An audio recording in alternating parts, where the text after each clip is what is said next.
Zone Europe. Bonjour et bienvenue dans Zone Europe sur Sensation, une émission enregistrée au Parlement européen de Bruxelles, réalisée en association avec TV78. Voici le sommaire de ce nouveau numéro. L'eurodéputée Sylvie Brunet sera l'invitée de Corentin Alonso, l'occasion d'évoquer la précarité des travailleurs européens. Les pères fondateurs de l'Europe, nous vous parlerons de Konrad Adenauer, un fervent défenseur du projet de communauté européenne, du charbon et de l'acier. Voyager dans l'assiette, nous vous ferons découvrir la fougasse catalane, une brioche garnie de crème pâtissière et de fruits. Les expressions populaires à présent, être enroué, les Français disent avoir un chat dans la gorge, les Espagnols, eux, disent avoir une grenouille dans la gorge, que dit-on ailleurs? C'est ce que nous verrons à la fin de cette émission. Mais avant, que fait l'Europe dans notre région? Un exemple tout de suite. Zone Europe, l'Europe dans ma région. Aujourd'hui, je reçois Damien Thiebaud. Bonjour. Bonjour. Vous êtes responsable de la cellule Espace naturel sensible au département de la Seine-Maritime. Et ensemble, nous allons nous intéresser aujourd'hui à la tourbière d'Hurteville. Elle est située au cœur de la vallée de la Seine. Et on va d'abord s'intéresser au passé de ce site. Il a été acquis par le département. Il est classé Espace naturel sensible. Mais dès le XVIIIe siècle, il y a eu une activité agricole. C'était une ancienne exploitation de tourbe au départ. De quoi s'agit-il ? Oui, tout à fait. En fait, la tourbe, c'est un type de sol très particulier. En fait, c'est un sol qui est composé uniquement de matières organiques, de débris végétaux qui ne sont pas décomposés.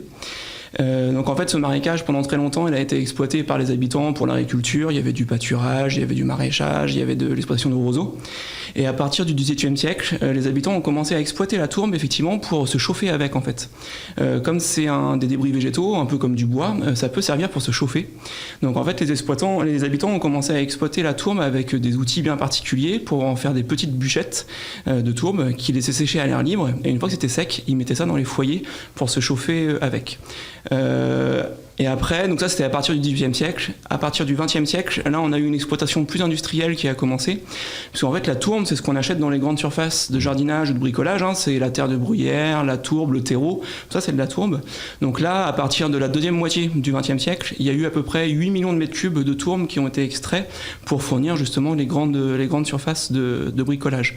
Donc il y a un vrai passé humain et industriel finalement sur ce site. Sur ce site. Et en 2005, donc, le département a acquis la tourbière, même si l'activité industrielle, elle, ne s'est achevée qu'en 2007. C'était pour y faire quoi qu'on a arrêté cette activité ? En fait, au bout d'un moment, l'exploitation de la tourbe détruisait des milieux naturels vraiment remarquables, très intéressants au niveau national et même européen. Donc les scientifiques alertaient depuis très longtemps que cette exploitation avait un impact, et au bout d'un moment, l'État en fait a décidé de mettre fin à l'exploitation, puisque l'État a estimé qu'il y avait trop d'impacts environnementaux par rapport à l'activité économique qui était créée, puisque finalement, à la fin, il n'y avait que quelques personnes qui travaillaient sur le site. Donc effectivement, en 2005, le préfet a arrêté l'exploitation de la tourbière.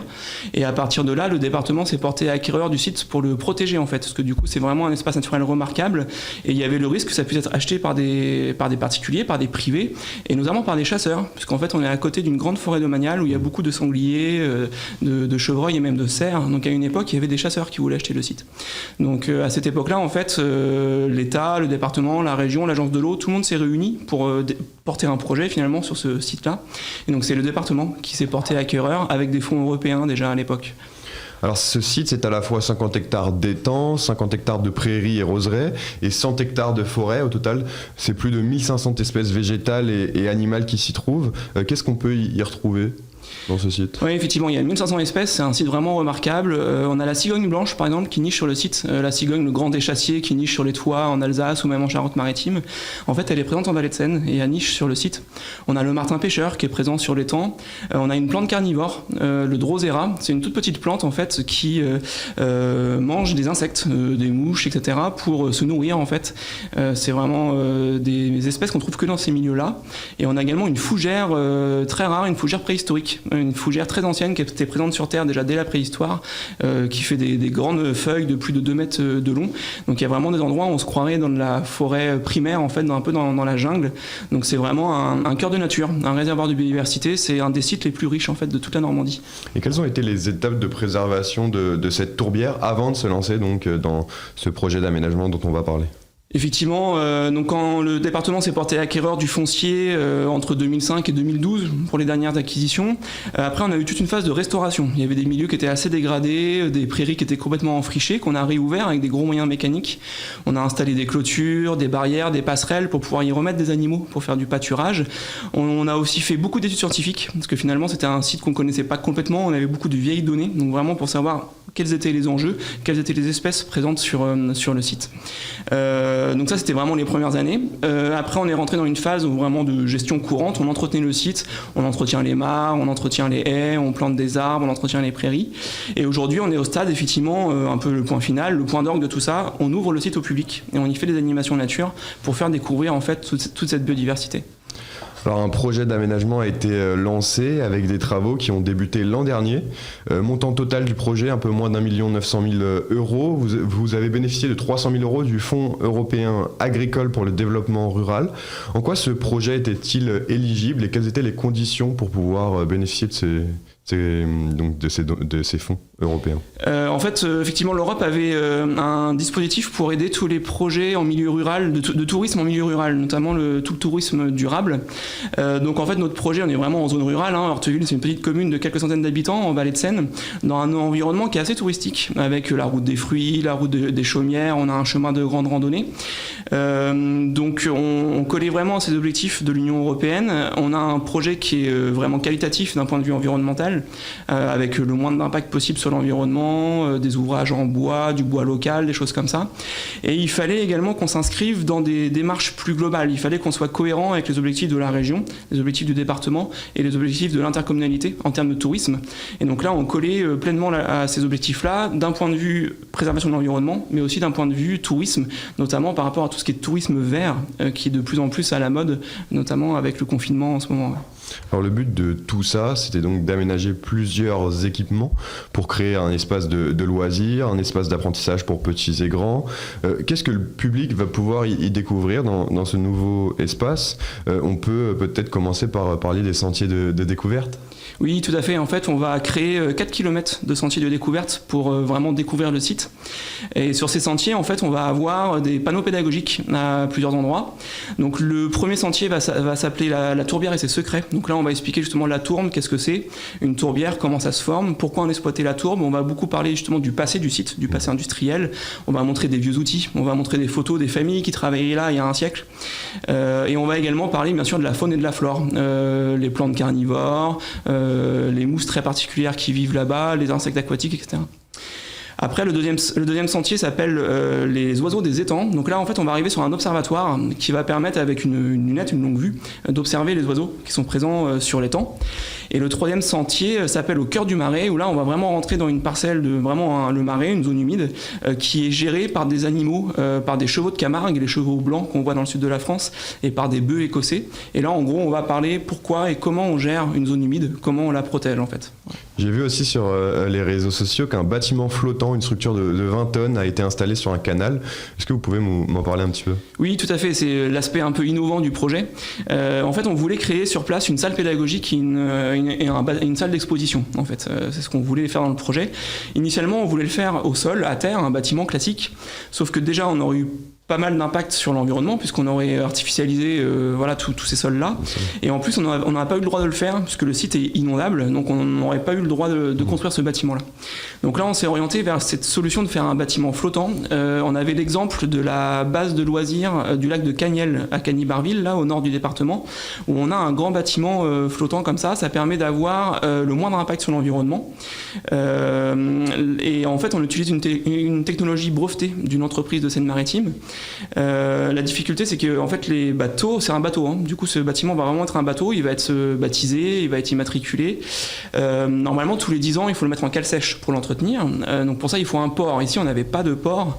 Donc en fait, on a utilisé une technologie assez particulière où c'est des grands caissons flottants en aluminium en fait qui peuvent se retirer sans sortir le bâtiment de l'eau. Voilà. Donc du coup, on crée un espace de 200 mètres carrés avec une salle pédagogique pour faire des animations avec les enfants, pour s'abriter quand il fait beau, quand il fait moche, pour pique-niquer tout simplement, et un espace exposition sur l'eau, ce qui apporte aussi un cachet finalement au projet puisqu'on aura une vue assez inédite, on sera un peu en hauteur pour avoir une belle vue sur l'étang. Et on va anticiper un peu l'été qui arrive. La tourbière d'Hurteville sera sans doute l'une des attractions de cet été, en tout cas un lieu de découverte pour les familles qui pourront y pratiquer différentes activités comme du kayak et même du yoga. C'est ça l'idée? Oui, tout à fait. En fait, on y fait des animations nature sur ce site-là. Donc là, le site sera libre d'accès. Les gens pourront venir librement le visiter gratuitement pour parcourir les sentiers et découvrir un peu tous les panneaux pédagogiques qu'on installe. Et en parallèle, on va faire plein d'animations de nature. Donc il y aura des animations classiques, découvertes de la faune et de la flore, mais il y a effectivement aussi des chantiers nature, des animations sur les plantes comestibles, des animations effectivement en kayak. On fait des sorties en kayak quand la saison est propice, quand on ne dérange pas les oiseaux. Là-bas, c'est un peu la difficulté. Mais donc en fin d'été, à l'automne, on fait des sorties en canoë kayak. Voilà, il y a également effectivement des sorties bien-être, donc du feng shui, des choses comme ça, du yoga, vraiment dans la nature. Ouais. Et puis on soulignera également que les sentiers, par exemple, seront accessibles aux personnes en situation de handicap. Merci Damien Thiebaud d'avoir été avec nous sur Sensation. Je rappelle que vous êtes responsable de la cellule Espace Naturel Sensible au département de la Seine-Maritime. Comme chaque semaine, nous vous faisons découvrir celles et ceux qui ont participé à la construction européenne. Aujourd'hui, l'Allemand Konrad Adenauer, son parcours avec la Maison de l'Europe et le centre d'information Europe Direct. Zone Europe. Konrad Adenauer est un homme politique allemand né en 1876 à Cologne. Après des études de droit, il entre dans un cabinet d'avocats puis commence sa carrière politique dans la République du Weimar. Il devient le plus jeune maire de Cologne en 1917. De 1921 à 1933, il est président du Conseil d'État de Prusse. Sa carrière est brusquement interrompue par la prise de contrôle nazie en 1933. Démis par Hermann Göring de toutes ses fonctions en raison de son hostilité affichée au nazisme, il refusait par exemple d'arborer le drapeau nazi à côté du drapeau allemand. Il est emprisonné brièvement après la nuit des longs couteaux en 1934, puis entre juillet et novembre 1944 après l'attentat contre Hitler en juillet 1944. Ce n'est qu'après la Seconde Guerre mondiale, en septembre 1949, que le Parlement fédéral allemand lui confie le premier poste de chancelier de la République fédérale d'Allemagne, qu'il occupera jusqu'en 1963, période appelée l'ère Adenauer. Il est considéré comme le fondateur de l'Allemagne moderne. Adenauer travaille fortement pour l'intégration européenne de l'Allemagne. Il signe successivement les traités créant la CK et la CEE. L'Allemagne est l'un des membres fondateurs de ces traités et rejoint le Conseil de l'Europe en 1951 et l'OTAN en 1955. Le chancelier allemand se penche particulièrement sur une coopération en matière de défense européenne. Cette coopération a débuté en 1949, puis s'est poursuivie pendant la guerre de Corée et les discussions internationales. L'idée se concrétise avec le projet de la Communauté européenne de défense. L'idée partagée avec Jean Monnet est de créer une armée européenne composée de contingents allemands. Le traité est signé par les 6 États fondateurs de l'Europe. Cependant, il est rejeté en 1954 par l'Assemblée nationale française, ce qui a ralenti pendant un certain temps le processus d'unification européenne. Sa volonté de réconcilier la France et l'Allemagne après la Seconde Guerre mondiale est plus forte et c'est pour lui la clé pour maintenir une Europe pacifique et unie. Cette amitié franco-allemande est scellée en 1963 avec le traité de l'Élysée signé par De Gaulle et Adenauer.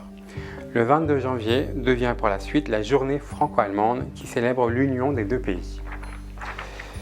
Konrad Adenauer cite souvent l'idée de Victor Hugo des États-Unis d'Europe pour une union économique qui mènera à une entente politique entre pays. Il est la cible de nombreuses critiques qui voient l'intégration de l'Allemagne en Europe comme un obstacle à la réunification du pays. Il soutiendra durant 14 ans que la réunification européenne mettra fin à la division de l'Allemagne. Malheureusement, malgré sa politique volontariste, il ne peut que subir l'édification du mur de Berlin en 1961. Il démissionne en octobre 1963 et meurt quelques années plus tard, en 1967. Place maintenant à notre invité politique. Corentin Alonso reçoit l'eurodéputé Sylvie Brunet. Zone Europe, l'invité politique. Bonjour Sylvie Brunet. Bonjour. Vous êtes eurodéputée, membre de la Commission de l'Emploi et des Affaires sociales du Parlement européen et membre du groupe Renew Europe. Alors avec vous, c'est donc de l'emploi et des conditions de travail dont nous allons nous intéresser aujourd'hui avec vous. Il y a quelques mois, vous avez évoqué un phénomène croissant, celui de la pauvreté des travailleurs, en soulignant que la part des travailleurs européens exposés au risque de pauvreté était de 9,4% en 2018, soit plus d'un point par rapport à il y a 10 ans. Alors est-ce que vous pensez que la crise sanitaire va accélérer ce phénomène ? Écoutez, malheureusement, et même si dans le plan d'action pour mettre en œuvre le socle européen des droits sociaux, il y a bien inscrit l'idée de diminuer le nombre de personnes en situation de grande pauvreté, malheureusement, compte tenu de cette crise sanitaire, tous les alerteurs sont en place pour dire que, hélas, le nombre de personnes en situation de pauvreté augmente. Alors, on ne serait-ce que le phénomène des jeunes. On voit que sur 2020, le chômage des jeunes a déjà augmenté de 3% dans l'Union européenne en 2020, alors qu'on était plutôt sur des bons signaux. Et donc tout cela indique que les plus vulnérables vont effectivement être plus concernés par cette crise sanitaire dont on espère sortir le plus vite possible. Et que peut faire l'Europe sur cette question? Le plan de relance européen, est-ce qu'il va pouvoir atténuer les effets de la crise? Est-ce que c'est prévu pour? Alors oui, le plan de relance européen, heureusement, a pris en compte ce sujet social. Nous sommes d'ailleurs beaucoup intervenus sur le point. On a beaucoup insisté pour dire attention, on ne peut pas se contenter que de la relance économique, attention au social. Et donc, notamment dans le cadre de la négociation du cadre budgétaire 2021-2027 sur le FSE, le Fonds social européen plus, a été augmenté. 3% vont être dédiés au minimum. Là aussi, il a fallu beaucoup se battre à l'aide aux plus démunis, puisque le Fonds européen d'aide aux plus démunis est maintenant fondu dans le FSE+. Et dans le cadre de REACT-EU, qui est une partie du plan de relance, vraiment dédiée à l'accompagnement de la crise et à la sortie de crise. Il y a également un sujet social, des fonds dédiés aux plus jeunes, justement, qui sont les plus vulnérables, autour de la garantie jeunesse, d'un investissement dans les compétences, pour que tous les États membres aient un minimum de fonds dédiés aussi à la jeunesse. Donc ça a été pris en compte dans le plan de relance. Plusieurs études ont également montré que les travailleuses étaient plus touchées, avaient plus souffert de la crise que les travailleurs. Est-ce que c'est ce que vous avez également constaté? Oui, globalement, on a eu beaucoup d'études là-dessus. Les femmes, là aussi, c'est malheureusement un principe simple, les plus vulnérables sont les plus touchées et les femmes sont souvent dans des situations plus vulnérables, soit en situation de famille monoparentale, soit sur des secteurs plus exposés comme le soin, le service à la personne, où du coup elles ont été plus exposées à la maladie, à la pandémie. Aussi plus de femmes dans des emplois, disons du travail non décent, dissimulé, donc pas reconnu officiellement. On en a plus dans le cadre des gardes d'enfants, de la garde de personnes âgées, donc du coup qui se sont retrouvées plus exposées et sans travail. Mais aussi, on a eu tout le phénomène du télétravail, je dis aussi, où les femmes ont été plus affectées parce qu'elles ont toujours plus de charges au niveau familial, notamment en termes de risques psychosociaux et de conditions de travail. Donc le Covid, et je ne parle même pas des violences faites aux femmes, où chacun sait qu'on a eu une augmentation de 30% environ des violences faites aux femmes pendant cette crise sanitaire. La lutte donc pour l'égalité femmes-hommes, elle doit être encore plus renforcée aujourd'hui, il faut aller encore plus loin. Absolument, et c'est d'ailleurs pour ça que, fort heureusement, nous travaillons sur au moins 2 sujets. La directive qui vient d'être donc proposée sur la transparence des salaires pour lutter contre les écarts salariaux entre les femmes et les hommes en Europe. Donc ça va être un sujet très important pour qu'il y ait plus de transparence des rémunérations. Le salaire minimum, qui va concerner beaucoup de femmes aussi dans l'Union européenne, et bien évidemment aussi un plan pour lutter contre les violences faites aux femmes. Donc plus que jamais, bien sûr, qu'il faut renforcer nos actions en Europe pour réduire les écarts et les inégalités. Alors autre thème, les conditions de travail dans le secteur de l'aviation qui représente, arrêtez-moi si je me trompe, près de 6 millions d'emplois. C'est un secteur qui était déjà très concurrentiel avant la crise et la crise sanitaire aujourd'hui n'a rien arrangé. Alors en préparant cette émission, j'ai découvert qu'il existait pour le personnel navigant et même les pilotes des contrats de travail différents et très variés selon les les pays européens et que dans certains cas, certains personnels devaient même payer pour voler. Alors je voudrais que vous nous dressiez un petit peu l'état des lieux de ces secteurs. Oui, alors c'est vrai que ce secteur, quand on regarde les emplois indirects, c'est près de 9,4 millions d'emplois dans l'Union européenne. Bien sûr, tout cela, en ce moment, on le sait, particulièrement affecté. Mais malgré des interventions multiples, alors notamment un règlement de 2008 qui déjà demandait à ce qu'il y ait un statut du personnel navigant et donc dans le secteur de l'aviation, pour toutes ces raisons, mais aussi 2015, la Commission qui s'est réengagée à ce qu'il y ait un statut plus uniforme en Europe. Malgré tout ça, on a vu se multiplier ce qu'on appelle le pay to fly, donc c'est vraiment payer pour voler, où on se retrouve quasiment avec des personnels navigants qui doivent se payer eux-mêmes leur statut, si je puis dire, avec des statuts de travail indépendants dans certains cas, bon, pas vraiment justifiés, beaucoup de différences d'un pays à l'autre. Et ce qui est important, c'est la notion de lieu principal d'activité, et c'est ce qu'on doit regarder, nous, au niveau européen, pour dire de quel contrat de travail, de quel statut de travail il relève. Alors on a eu effectivement ce phénomène avec beaucoup de jurisprudence, les compagnies aériennes, certaines, essayant de trouver le meilleur statut possible et en rendant plus vulnérable ce personnel navigant. Voilà, donc ça c'est un vrai sujet, effectivement, le statut de ces personnes qui par définition bougent d'un pays à l'autre avec ce fameux pay to fly contre lequel il faut quand même se battre. Et vous, donc justement, en tant qu'eurodéputé, vous prenez quoi? Une harmonisation? Oui, moi je prône effectivement une harmonisation, une meilleure définition justement de ce que je disais, le lieu principal d'activité, la base de travail, au moins être sûr de ce qu'on met dans ce statut en se basant là-dessus, quel est le lieu de départ où on passe le plus de temps, même si on est personnel navigant. Et puis, c'est tout le sujet de l'Europe sociale et de cette fameuse mobilité, en ce moment un peu mise à mal, mais qui va repartir, où on ne doit pas voir se multiplier des statuts très différents d'un pays à l'autre, sinon les entreprises s'en saisissent et vont aller toujours à l'endroit où le statut leur est le plus favorable et pas forcément le plus avantageux. Et ce n'est pas forcément plus avantageux, évidemment, pour les travailleurs qui sont plus en situation de faiblesse. Autre secteur, la livraison. L'entreprise de livraison de repas Just Eat, concurrent donc d'Uber Eats et de Deliveroo, veut embaucher 4500 livreurs d'ici la fin de l'année.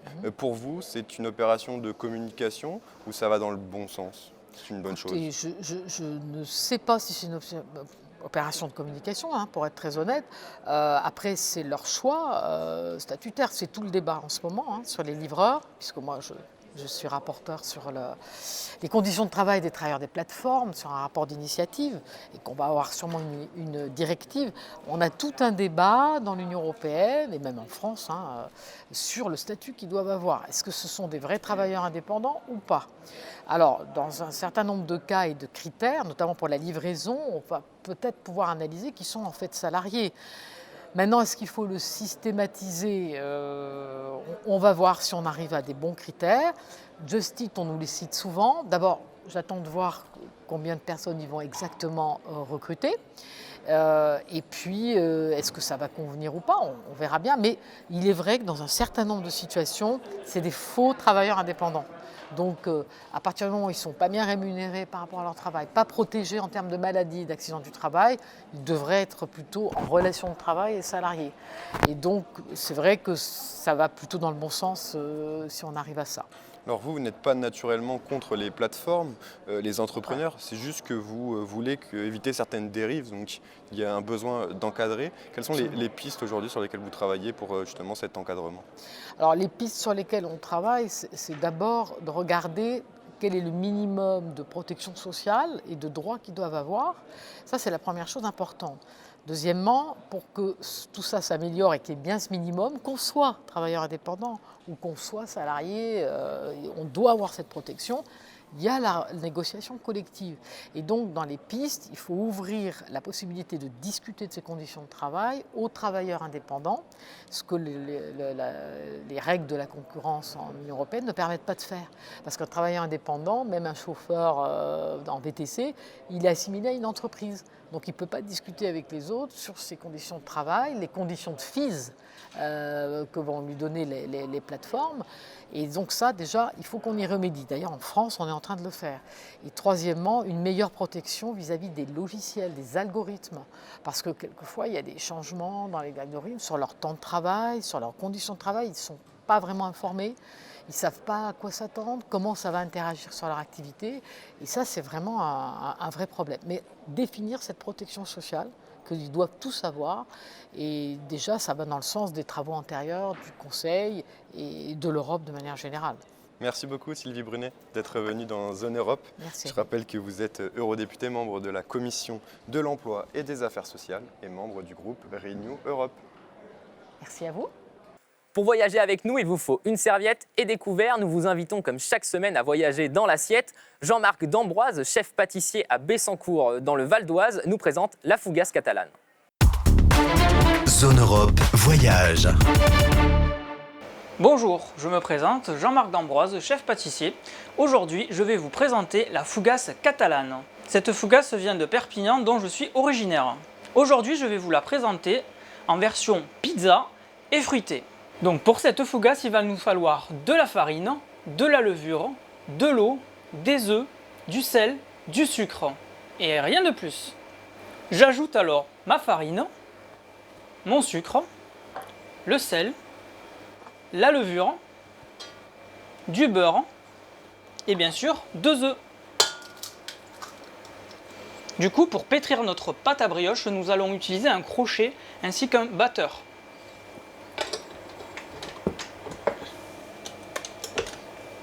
Nous le mettons à tourner en première minute pendant 6 minutes. Et bien sûr, nous allons ajouter l'eau. Nous allons disposer la pâte sur plaque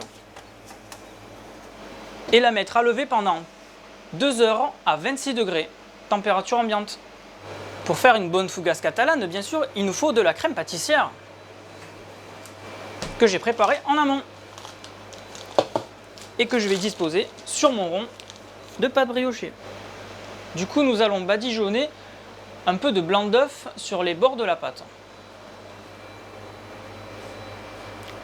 afin de lui apporter un peu de brillance après cuisson.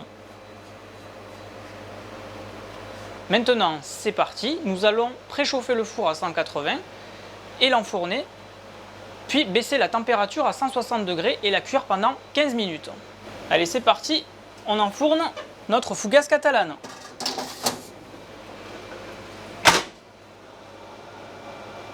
Après 15 minutes de cuisson, nous allons sortir notre fougasse catalane.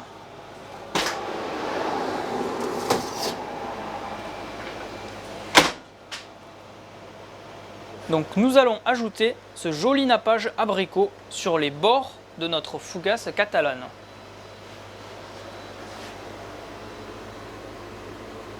Puis nous allons ajouter du sucre grain sur les côtés.